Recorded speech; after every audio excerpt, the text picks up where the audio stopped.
Bismillahirrahmanirrahim. Assalamualaikum warahmatullahi wabarakatuh. Syukur Alhamdulillah kita bisa berjumpa lagi di channel ini. Sholawat dan salam selalu dan tetap tercurahkan kepada junjungan kita Nabi besar Muhammad Shallallahu Alaihi Wasallam. Allahumma sholli ala Sayyidina Muhammad. Harapan dan doa saya, semoga saudaraku semuanya selalu diberikan kesehatan, dilapangkan rezekinya, diampuni dosa-dosanya, dan dipanjangkan umurnya. Amin ya Rabbal Alamin. Sahabat beriman yang dirahmati Allah, dalam 5 rukun Islam, salat adalah rukun pertama yang wajib dikerjakan. Ibadah salat juga merupakan tiang agama. Salat adalah kewajiban bagi setiap umat Islam sebagai bukti kecintaan kita kepada Allah. Ada 5 waktu salat wajib yang tidak boleh ditinggalkan, yaitu salat subuh, zuhur, asar, maghrib, dan isya.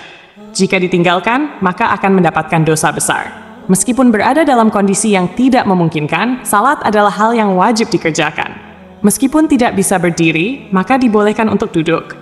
Jika tidak bisa duduk, maka diperbolehkan berbaring, bahkan bisa dikerjakan dengan hati. Karena itu, sangatlah tidak logis apabila seseorang mengaku beriman kepada Allah, namun meninggalkan ibadah yang berfungsi sebagai tiang agama. Di berbagai dalil Al-Quran maupun hadis, Allah Subhanahu wa Ta'ala serta Rasulullah Shallallahu Alaihi Wasallam telah menetapkan dengan jelas mana salat yang wajib dan sunnah. Namun meskipun demikian, masih banyak yang menyepelekan salat. Rasulullah Shallallahu Alaihi Wasallam bersabda, "Inti dari segala perkara adalah agama Islam, dan tiang penopangnya adalah salat." Hadits riwayat Tirmidzi. Meskipun salat merupakan tiang agama, namun bagi segelintir muslim saat ini, kedudukan tersebut kerap kali dianggap enteng. Alhasil, salat yang seharusnya mampu mendatangkan pujian dari Allah justru berubah menjadi ibadah yang sangat dibenci oleh Allah dan Rasul-Nya.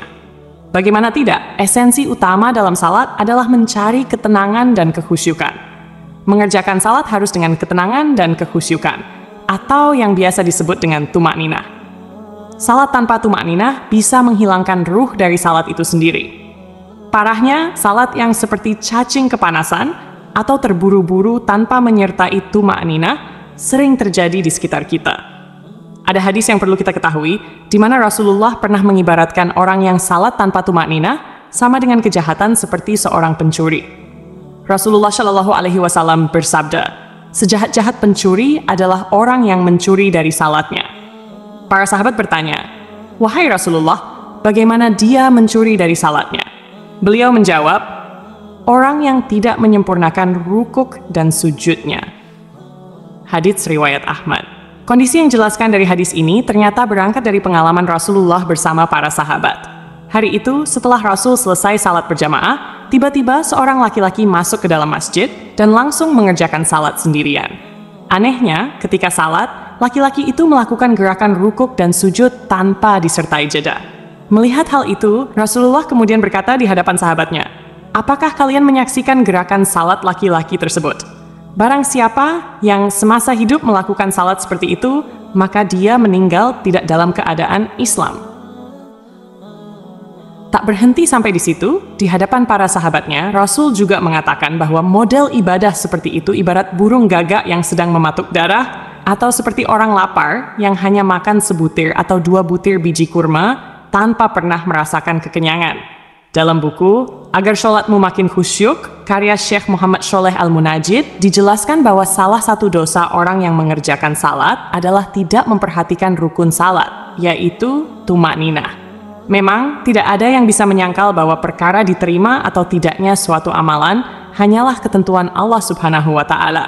Tetapi, sebagai umat muslim, kita juga harus mengetahui bahwa ibadah-ibadah yang telah ditetapkan rukunnya tak bisa diubah atau dilanggar. Oleh sebab itu, dalam salat pun tidak boleh sembarangan menunaikannya. Ada cara dan tuntunan yang harus sesuai dengan ajaran Nabi Muhammad Shallallahu Alaihi Wasallam.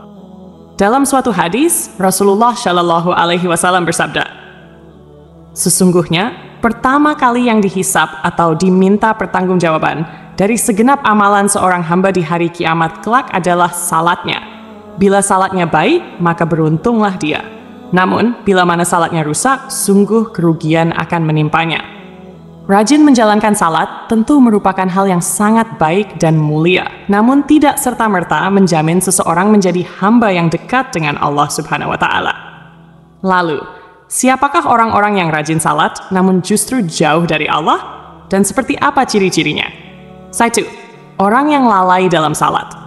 Sekalipun salat merupakan tiang agama, ternyata ada jenis salat yang sangat dibenci oleh Allah, yaitu salat yang dikerjakan dengan lalai. Pada hari kiamat nanti, ada banyak orang yang membawa salatnya kepada Allah, lalu salat mereka dilipat-lipat seperti pakaian yang kumal, kemudian dilemparkan ke wajah mereka. Allah tidak menerima salatnya. Bahkan ada yang celaka dengan salatnya, sebagaimana firman Allah dalam surah Al-Ma'un ayat 45. Maka celakalah bagi orang-orang yang salat, yaitu orang-orang yang melalaikan salatnya. Rasulullah Shallallahu Alaihi Wasallam juga pernah bersabda, akan datang pada umat Muhammad suatu zaman, banyak orang yang merasakan dirinya salat, padahal mereka sebenarnya tidak salat. Perintah salat adalah untuk mengingat Allah Subhanahu wa Ta'ala, sebagaimana disebutkan dalam surah An-Nisa ayat 43, sehingga kamu mengetahui apa yang kamu ucapkan.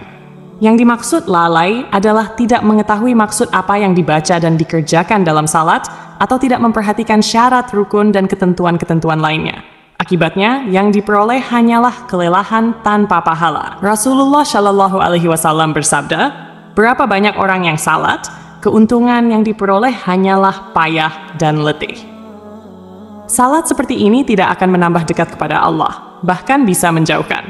Rasulullah menegaskan, barang siapa yang salatnya tidak dapat mencegah perbuatan keji dan mungkar, maka tiada bertambah baginya kecuali semakin jauh dari Allah. Orang yang suka menggunjing orang lain. Allah Subhanahu wa Ta'ala berfirman dalam surah Al-Mudaththir ayat 42-48. Apakah yang memasukkan kalian ke dalam neraka sakar? Mereka menjawab, kami dahulu tidak termasuk orang-orang yang mengerjakan salat, dan kami tidak pula memberi makan orang miskin. Kami juga suka membicarakan hal yang batil bersama orang-orang yang membicarakannya, dan kami mendustakan hari pembalasan hingga datang kepada kami kematian. Dalam ayat ini, salah satu penyebab seseorang masuk neraka adalah suka membicarakan kejelekan orang lain. Orang yang salat, namun suka membicarakan aib orang lain, akan ditempatkan di neraka sakar. Allah melarang perbuatan ini, sebagaimana firman-Nya dalam surah Al-Hujurat ayat 12. Wahai orang-orang yang beriman, jauhilah banyak dari prasangka, karena sebagian prasangka itu dosa. Janganlah mencari-cari kesalahan orang lain, dan janganlah menggunjing satu sama lain. Adakah seseorang di antara kalian yang suka memakan daging saudaranya yang sudah mati? Maka tentulah kalian merasa jijik kepadanya.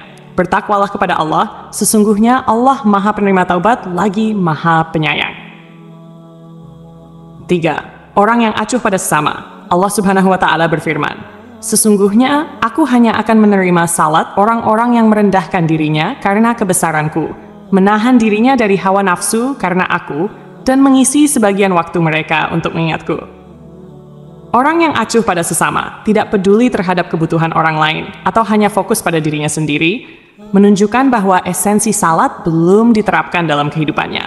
Salat seharusnya mendidik manusia untuk lebih peduli, merendah hati, dan berbuat kebaikan kepada sesama.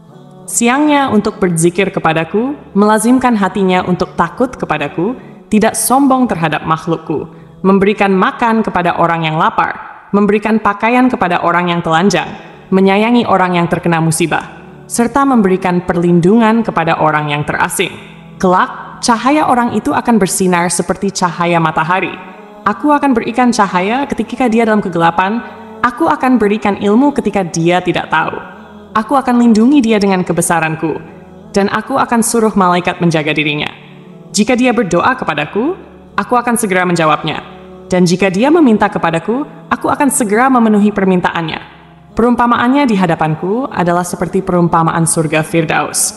Dalam hadis yang lain, Rasulullah Shallallahu Alaihi Wasallam menyebutkan bahwa salah satu cara mendekatkan diri kepada Allah adalah bersifat dermawan dan senang membantu orang lain, terutama kepada mereka yang sedang kesulitan. Rasulullah Shallallahu Alaihi Wasallam bersabda, orang yang dermawan dekat dengan Allah, dekat dengan manusia, dan dekat dengan surga.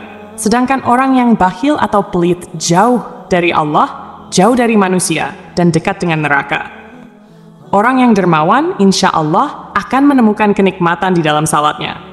Ia akan memperoleh kenikmatan tersebut karena dijaga oleh para malaikat, diberi cahaya dalam kegelapan, dan diberi ilmu secara langsung oleh Allah yang masuk ke dalam hati sanubarinya. Orang yang ria. Sebab pertama yang mampu menjerumuskan seorang ahli ibadah sehingga mendapatkan azab, bahkan menjadi penghuni neraka, adalah sifat ria. Hal ini terjadi apabila semua amal saleh yang dilakukan di dunia bukan untuk mencari ridha Allah, melainkan untuk pamer dan mengharap pujian dari manusia.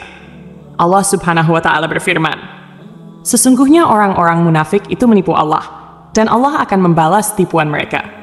Apabila mereka berdiri untuk salat, mereka berdiri dengan malas. Mereka bermaksud ria dengan salat di hadapan manusia, dan tidaklah mereka menyebut Allah kecuali sedikit sekali." An-Nisa. Oleh karena itu, sebaik-baiknya amalan adalah amalan yang dilakukan dengan ikhlas, murni lillahi ta'ala, hanya demi Allah. Cukuplah kita berharap kepada ridha dan balasan darinya, karena Allah Subhanahu wa Ta'ala adalah seadil-adilnya pemberi balasan. Menjaga hati dan niat merupakan hal yang harus kita perhatikan agar semua amalan tidak berujung sia-sia atau menjadi ria kepada sesama. Orang yang suka berdusta adalah salah satu dosa besar yang diancam dengan siksa pedih di akhirat kelak. Di zaman sekarang, kebohongan tampaknya sudah menjadi kebiasaan di masyarakat. Padahal, sekecil apapun kebohongan tetap dianggap dosa besar. Meskipun seseorang rajin salat dan beribadah, jika lisannya suka berbohong, maka salat dan ibadahnya akan sia-sia. Kebohongan akan menghapus amal-amalnya. Jika ia mati tanpa bertaubat, maka ia akan dimasukkan ke dalam neraka.